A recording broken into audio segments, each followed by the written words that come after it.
महाराष्ट्राच्या कानाकोपऱ्यातून उपस्थित असलेल्या तमाम प्राथमिक शिक्षकांचं या ठिकाणी मनापासून अभिनंदन करतो, धन्यवाद देतो.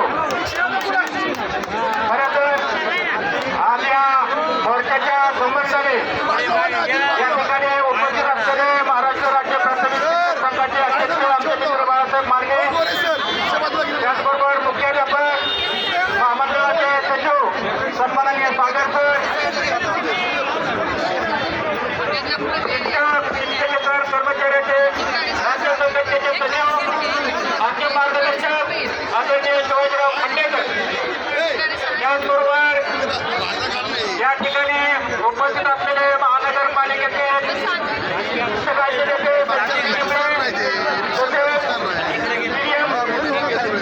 मुख्याध्यापक संघटनेचे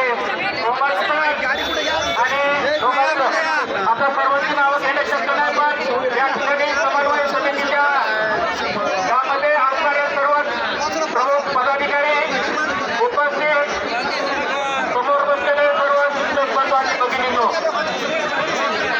मित्र आपल्याला या ठिकाणी येऊन आंदोलन करण्याची हौस नाही, म्हणजे या दळपत्री सरकारमुळे आपल्याला या ठिकाणी येऊन आंदोलन करावं लागतंय. अलीकडच्या काळामध्ये या सरकारची शिक्षण विभागाला दृष्ट लागलेली आहे. हेच काय कमी आहे म्हणून अलीकडच्या काळामध्ये न्यायालयाची सुद्धा आपल्याला दृष्ट लागलेली आहे आणि म्हणून या सगळ्यांची दृष्ट काढण्यासाठी हा मोर्चा या ठिकाणी आपण काढलेला आहे आणि मोर्चा सुद्धा दृष्ट लागणे इतकं चांगला आणि देखणा निघालेला आहे.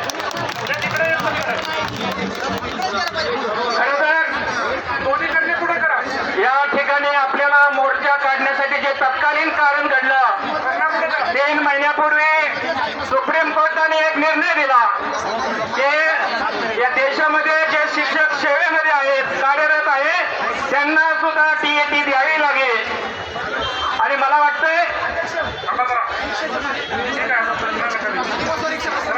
रिक्षाच्या जे पाठीमागे त्यांनी कृपया खाली बसावं आणि रिक्षेचं जे करणं आहे त्याचं तोंड पाठीमागं करावं.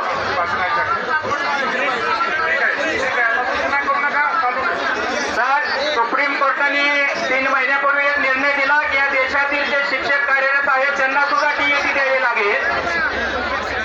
तर जे शिक्षक कार्यरत आहेत त्यांना टीएटी द्यावी लागेल, याचा अर्थ त्यांनी आपल्या पात्रतेबद्दल अविश्वास व्यक्त केला आहे, संशय व्यक्त केला आहे. रामायणामध्ये सुद्धा सीतेला 14 वर्ष वनवास भोगल्यानंतर सीतेला सुद्धा परीक्षा द्यायला सांगितलं. ती परीक्षा होती अग्नी परीक्षा. मला वाटतं आपल्याला सुद्धा टीएटी आपल्या दृष्टीने एक प्रकारची अग्नी परीक्षा आहे. सीतेने अग्नी परीक्षा दिली, पण या महाराष्ट्रातला कुठलाही शिक्षक टीएटीची परीक्षा देणार नाही, अशा प्रकारची भूमिका या राज्यातल्या सर्व संघटनांनी घेतलेली आहे. आणि म्हणून मला सांगायचं, आपल्याला माहिती आहे 2009 साली आरटीआय ऍक्ट देशामध्ये आला. 2010 साली त्या ठिकाणी त्याची अंमलबजावणी सुरू झाली. अंमलबजावणी सुरू झाल्यानंतर त्या ठिकाणी केंद्र सरकारने एनसीटीला सांगितलं या देशातल्या ज्याला शिक्षक व्हायचं आहे त्याची पात्रतेचा निकष तुम्ही ठरवा. आणि मग एनसीटीनं त्या ठिकाणी निकष ठरवला की तो 12वी उत्तीर्ण पाहिजे, तो डीएड बीएड झाला पाहिजे आणि तिसरी गोष्ट तो टीएटी तरी त्या ठिकाणी परीक्षा उत्तीर्ण झाल्या पाहिजे. अशा प्रकारची त्या ठिकाणी निकष लावून या देशामध्ये आपल्याला टीएटीचं हे प्रकरण सुरू झालं. त्यानंतर महाराष्ट्र सरकारने 2013 मध्ये टीएटीच्या माध्यमातून नोकर भरती सुरू केली, शिक्षक भरती सुरू केली. परंतु त्यानंतर अल्पसंख्याक समाजाच्या संस्था या टीएटीच्या विरोधात न्यायालयामध्ये गेला. बराच वेळ त्या ठिकाणी न्यायालयामध्ये खटला चालल्यानंतर 3 महिन्यापूर्वी सुप्रीम कोर्टाने निर्णय दिला ते एनसीटीने 2017 साली एक छोटीशी दुरुस्ती केली की त्यामध्ये सर्व शिक्षकांना टीएटी द्यावी लागेल, याचा आधार घेऊन सुप्रीम कोर्टाने हा निर्णय दिला. मित्रांनो, मला सांगायचंय, आपण परीक्षेला घाबरत नाही. परीक्षा आपण रोज परीक्षा विद्यार्थ्यांची घेतोय. आपण इतक्या परीक्षा घेतोय की परीक्षा आणि पुण्यातल्या रिक्षा यांची संख्या सारखी झालेली. आणि म्हणून आता मला एकच सांगायचंय, आमचे जे शिक्षक आहेत ज्यांची 20 वर्ष सेवा झाली, 25 वर्ष सेवा झाली, 30 वर्ष सेवा झाली आहे, त्यांची लग्न झालेली आहेत, त्यांना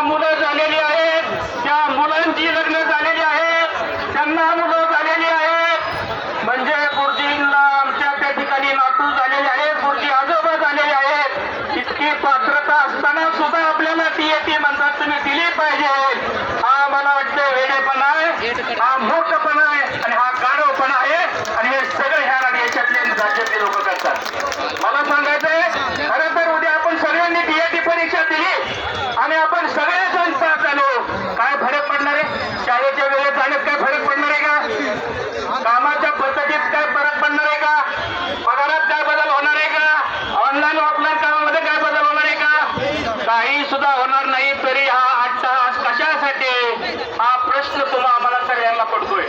आणि म्हणून जास्त काय बोलणार नाही, एकाच प्रश्नावर या ठिकाणी मी बोलणार आहे आणि माझं मनोवगत संपवणार आहे. तर त्या ठिकाणी दुसरा जो प्रश्न आहे संच मान्यतेचा, 15 मार्च 2024 साली जो संच मान्यता आदेश शासनाने काढला, मला वाटतंय एखादा बॉम्बस्फोट झाल्यानंतर आजूबाजूचा परिसर ज्या प्रमाणे उद्ध्वस्त होतो त्याप्रमाणे या निर्णयामुळे येणाऱ्या काळात आपली शिक्षण व्यवस्था सगळी उद्ध्वस्त झाल्याशिवाय राहणार नाही. आणि म्हणून प्रचंड मोठ्या प्रमाणावर शिक्षक अतिरिक्त होणार आहे. शिक्षक अतिरिक्त झाला तरी आम्हाला काय भीती नाही. शासनाला आपल्याला कुठेतरी कामाला लावायला लागेल.